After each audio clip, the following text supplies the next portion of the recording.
औज़ बिल्लाहि मिनश शैतानिर रजीम बिस्मिल्लाहिर्रहमानिर्रहीम। अस्सलाम वालेकुम। मैं हूं मिसेस कौसर और आप देख रहे हैं मेरा YouTube channel Mrs Kausar channel. आज 2 अगस्त है और जैसा कि आपको पता है कि हम एक नया सिलसिला तहरीक पाकिस्तान के हवाले से और क़याम पाकिस्तान के हवाले से और पाकिस्तान की 75वीं सालगिरह के हवाले से हम कर रहे हैं।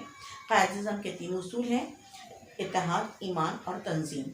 इनको लेकर हम चल रहे हैं। इस सिलसिले का हमने पहला प्रोग्राम कल किया था। आज हम जो है वो इत्तेहाद को लेकर चल रहे हैं और आज इस सिलसिले का दूसरा प्रोग्राम है और आज है 2 अगस्त सन 2022 मंगल का दिन है आज।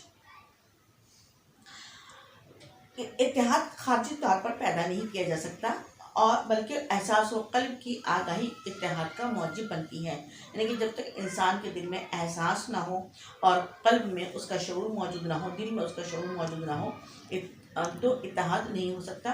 उसके लिए ज़रूरी है कि एहसास व क़ल्ब की आगाही इत्तेहाद का मौजूद हो। इत्तेहाद की बुनियाद रूहानी जबकि इख्तिलाफ की बुनियाद मादी होती है। तहरीक पाकिस्तान में इत्तेहाद की बुनियादी वजह ये थी कि इस्लाम और मुसलमान को फ़ायदा पहुँचे। यानी कि हिंदुस्तान के तमाम मुसलमान, मुत्तहदा हिंदुस्तान के तमाम मुसलमान सिर्फ इस एक बात पर इकट्ठे हो गए थे, मुत्तहिद हो गए थे कि इस तहरीक से इस्लाम और मुसलमानों को फ़ायदा पहुँचेगा। मुख्तलिफ़ अक़वाम के एहसास की बुनियाद पैकर महसूस पर है। ठीक है, कोई जो है वो हज़रत ईसा अलैहिस्सलाम को पैगम्बर समझकर वो खुदा समझकर नाउज़ुबिल्लाह उनकी जो है वो उनके आगे हाथ जोड़ता है, उनसे मांगता है नाउज़ुबिल्लाह। कुछ जो है जैसे हिंदू हैं वो मुख्तलिफ़ किस्म के देवी देवताओं की पूजा करते हैं, उनसे मांगते हैं। तो मुख्तलिफ़ अक़वाम के एहसास की बुनियाद पैकर महसूस पर है, जबकि मुसलमानों के एहसास की बुनियाद गैब पर है, यानी कलमा तैयबा पर ईमान लाना। ला इलाहा इल्लल्लाह। पाकिस्तान का मतलब क्या? ला इलाहा इल्लल्लाह। तेरा मेरा रिश्ता क्या? ला इलाहा इल्लल्लाह।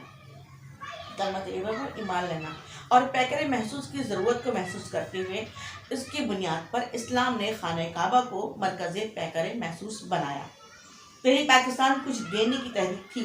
क़याम पाकिस्तान के बाद हम लेने के फेर में पड़ गए। तहरीक पाकिस्तान में ज़ाती फ़वाइद पर से पुष्ट डाल दिए गए थे और नतीजे के तौर पर कौम एक जिस्म जान की तरह मुत्तहिद हो गई थी। इंशाअल्लाह इस सिलसिले का अगला प्रोग्राम हम कल करेंगे। वीडियो को लाइक कीजिए, सब्सक्राइब कीजिए चैनल को और बेल आइकन के बटन को दबा दीजिए ताकि मेरी आइंदा आने वाली वीडियो आपको मिलती रहे। अल्लाह हाफिज़।